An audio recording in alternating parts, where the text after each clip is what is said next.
आता जेव्हा मंत्री महोदय तर मोबाईलवर बोलतात या सभागृहामध्ये. आता काय चाललंय इथं? एकच मंत्री बसलेला इथं अध्यक्ष महाराज, तेही मोबाईलवर बोलतात. काय करावं? थांबून जाऊ मी? सांगा त्यांना.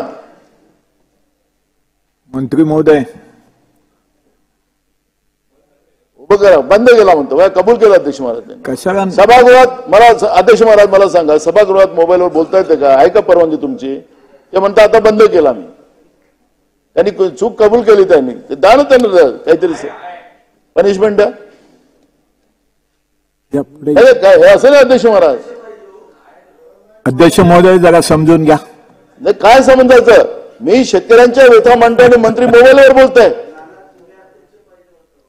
आता मी राहिलोच ना अध्यक्ष महाराज त्या चेअरला, ते सांगितलं त्याप्रमाणे यांचं काम झालं असतं अध्यक्ष महाराज.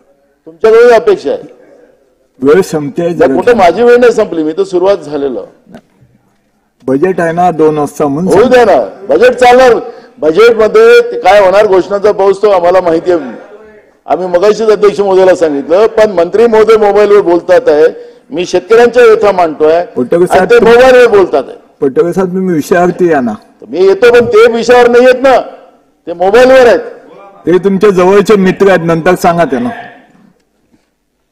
अध्यक्ष महाराज जवळचे मित्र आहेत, नंतर सांगा. इथं मित्र नसतो अध्यक्ष महाराज. आम्ही सगळेजण त्यांचे नोकर आहोत, जनतेचे राजा बसलेले आहेत. आम्ही इथं प्रजा, आम्ही त्यांचं इथं काय म्हणू त्याला, त्यांचे सर्वंट बसलेलो आम्ही इथं. आम्ही त्यांच्यासाठी काम करतोय, त्यांचं दुःख मांडतोय. सरकार मायबापना ऐकलं पाहिजे. ते मोबाईलवर बोलताय अध्यक्ष महाराज. ते बरोबर नाही. माफी मागायला लावा अध्यक्ष महाराज त्यांना. यावेळी मी पुढे जाणार नाही. मोबाईलवर बोलत होते, माफी मागायला लावा अध्यक्ष महाराज. मी पुढे जाणार आहे अध्यक्ष महाराज.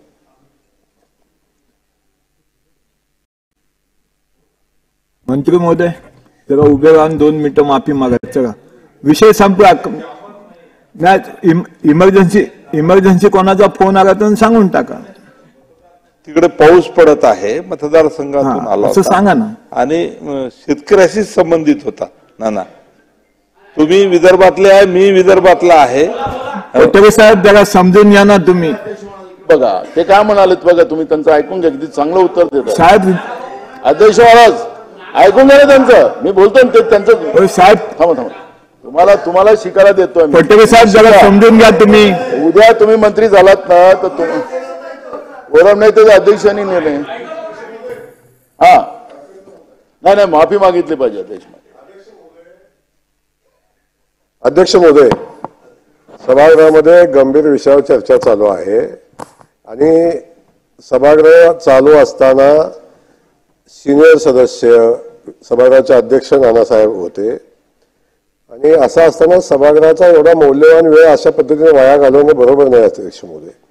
सभागृहाच्या एवढं मोठं सभागृह चालत असताना राज्याचा प्रचंड मोठा पैसा खर्च होतो. माझी विनंती आहे की आता त्यांनी स्वीकारलेला आहे, आला झाली चर्चा, आता आपण चर्चा चालू करावी, माझी विनंती आहे. पटोले साहेब जरा समजून घ्या.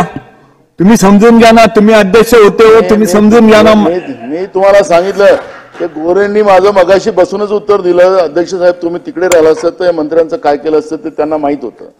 अध्यक्ष महाराज एकदम साधा आणि सरळ प्रश्न आहे. मंत्री महोदयांनी मान्य केलं की पाणी येत आहे, तिकडे शेतकरी अडचणीत आहे. आता पाण्याने शेतकरी अडचणीत येतो का अध्यक्ष महाराज? आता पाण्याची गरज आहे. इमर्जन्सी फोन असेल. कुठला इमर्जन्सी मला सांगा. तुम्ही रूल द्या अध्यक्ष महाराज. मी तुमच्याकडून तुम्ही मायबाप आहात आमचे. तुम्ही अध्यक्ष सभागृहामध्ये चांगला अनुभव असं काही नाहीये. अध्यक्ष महाराज तुम्ही आम्हाला सांगून द्या, या सभागृहामध्ये सगळ्यांना मोबाईलवर बोलण्याचा अधिकार आहे असं बोला अध्यक्ष महाराज. मग सगळेजण आपण मोबाईलवरच बोलत राहू अध्यक्ष महाराज. अरे मला इकडे बघा. तुम्ही गोरे, मी तुमच्या मतदारसंघात सांगणार बरं तुम्ही लोक कसं सपोर्ट करत होतात. तुम्ही तसं करू नका. तुम्ही अडचणी द्या. सगळं तो राणा हुशार आहे, तो म्हणून बोलत नाही. तो हुशार आहे, पण तुम्ही अडचणी द्या. मी तुमच्या मतदारातून सांगणार. अध्यक्ष महाराज मी गंभीर प्रश्नावर चर्चा करतोय. अध्यक्ष महाराज या प्रश्नाचं गांभीर्य काय आहे त्याचे एक लाईन वाचून सांगितलेली आहे मी अध्यक्ष महाराज. हा प्रश्न फार गंभीर आहे आणि मी सगळे मुद्द्यावर बोलत होतो अध्यक्ष. म्हणून वायफळ तर सांगत नव्हतो. पण मंत्री एकच मंत्री आहे. माफी मागा ना. एक मिनिट, सभागृहाची बैठक तुमचं जे भाषण आहे ते ऑनलाईन वरती ठेवण्यात येते आहे. सभागृहाची बैठक आता स्थगित होत आहे. सभागृहाची बैठक दुपारी 2 वाजता भरेल.